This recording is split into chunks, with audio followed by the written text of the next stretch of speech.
ഭർത്താവിൻ്റെ സമ്മതമില്ലാതെ ഹജ്ജിന് പോയാലോ? ഉത്തരം: അതും പിണക്കം തന്നെയാണ്. പക്ഷേ അതുമൂലം അവൾ കുറ്റക്കാരിയാവില്ല. ഉംറയ്ക്ക് പുറപ്പെടലും ഇതുപോലെ തന്നെ. അവയുടെ കാര്യങ്ങൾ അത്രയും വിലപ്പെട്ടതാണല്ലോ. സമ്മതമില്ലാതെ എന്നത് ഹജ്ജും ഉംറയും സാധുവാകുന്നതിന് തടസ്സമല്ല. നിർബന്ധമായ ചിലവ് നൽകാതിരുന്നാൽ അത് ഭർത്താവ് ഭാര്യയ്ക്ക് നൽകേണ്ട കടബാധ്യതയായി നിലനിൽക്കുമോ? ഉത്തരം: അതെ. എന്നാൽ വീട് പരിചാരി നൽകാത്തത് കടമായി നിലനിൽക്കില്ല. അതിൻ്റെ സമയം കഴിയുന്നതോടെ അതിൻ്റെ ബാധ്യത ഒഴിവായി. കാരണം അവൾക്ക് ഉടമയാവില്ല. നമ്മുടെ നാടുകളിൽ നിക്കാഹ് കർമ്മം നടന്ന് മാസങ്ങൾക്ക് ശേഷം സദ്യയൊരുക്കി പുതുനാരിയെ വരൻ്റെ വീട്ടിലേക്ക് കൊണ്ടുവരുന്ന പതിവ് ചിലപ്പോൾ കാണാറുണ്ട്. ഇത്തരം വേളയിൽ നിക്കാഹ് കഴിഞ്ഞ ഉടനെ തന്നെ ചെലവ് നൽകൽ നിർബന്ധമാണോ? ഉത്തരം: നിക്കാഹ് കഴിഞ്ഞ ഉടനെ ചെലവും മറ്റും നിർബന്ധമാവില്ല.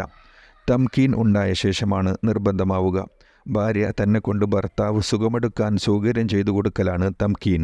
തംകീനോടുകൂടി ചെലവും ഫിത്ർ സക്കാത്തും നിർബന്ധമാവും. തംകീനിൻ്റെ രൂപം ഒന്ന് വിശദീകരിക്കാമോ? ഉത്തരം: വിശദീകരിക്കാം. എൻ്റെ ശരീരത്തിനെ നിങ്ങൾക്ക് ഞാൻ ഏൽപ്പിച്ചു തന്നിരിക്കുന്നു. നിങ്ങൾ ഉദ്ദേശിച്ച സ്ഥലത്തേക്ക് ഞാൻ വരാം എന്ന് സ്ത്രീ പറഞ്ഞാൽ അവൾ തംകീൻ ചെയ്തു എന്നതിന് ഒരു ഉദാഹരണമാണ്.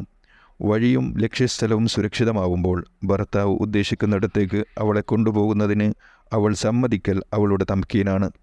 അവൾ വിസമ്മതിക്കൽ അവളുടെ പിണക്കമാണ്. അപ്പോൾ ചെലവ് നൽകേണ്ടതില്ല. അവൾ പ്രായപൂർത്തിയും ബുദ്ധിയുമുള്ളവളാണെങ്കിലാണിത്.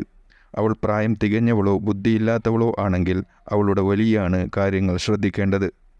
രാത്രി മാത്രം സൗകര്യം ചെയ്തു കൊടുക്കുന്നത് പരിഗണിക്കുമോ? ഉത്തരം: ഇല്ല. പരിപൂർണമായി സൗകര്യം ചെയ്തു കൊടുക്കണം. രാത്രി മാത്രം അല്ലെങ്കിൽ പകൽ മാത്രം സുഖാസ്വാദനത്തിന് സൗകര്യം ചെയ്തു കൊടുക്കൽ, അല്ലെങ്കിൽ ചില വീടുകളിൽ വെച്ച് മാത്രം സൗകര്യം ചെയ്തു കൊടുക്കൽ എന്നിവയൊന്നും പരിഗണിക്കില്ല. അതുകൊണ്ടൊന്നും അവൾക്ക് ചെലവ് നൽകൽ നിർബന്ധമില്ല.